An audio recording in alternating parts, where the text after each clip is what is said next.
আসসালামু আলাইকুম। আমি এখন টরন্টোতে আছি, কানাডার একটা বড় শহর।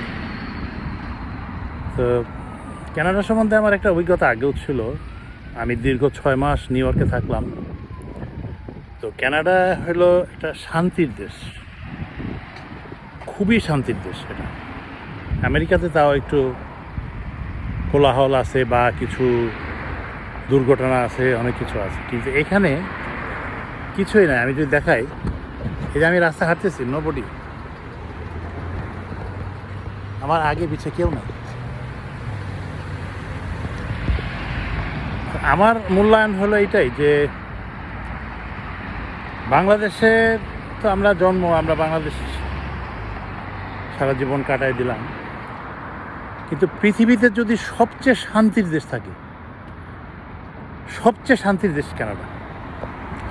আমেরিকা তো মানে নামে মাত্র, আমেরিকা অনেক বড় দেশ, অনেক কিছু, কিন্তু এত শান্তি বোধহয় কানাডার মধ্যে। আমি আজকে 2 দিন হয় এখানে আসছি, আমি যতটুকু দেখলাম বা আমার মূল্যায়ন যতটুকু, এত শান্তির দেশ আমার মনে হয় পৃথিবীর কোথাও না।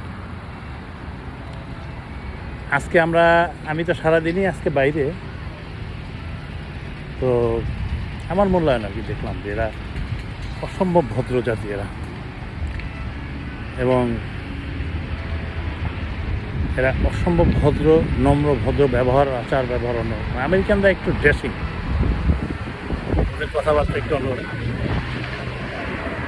যাই হোক, এখন তো আর আমার আসলে বিদেশে বসবাস করার ইচ্ছাও নাই, সময়ও নাই। যদি সময় ইচ্ছা থাকতো তাহলে আমি বসবাস করলে কানাডাতেই করতাম। মানে এটা কোনো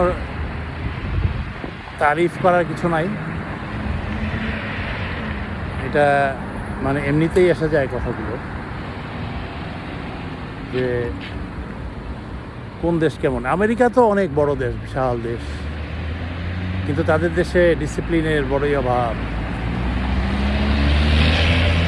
কিন্তু এই দেশটা যেন নামে মাত্র, মানে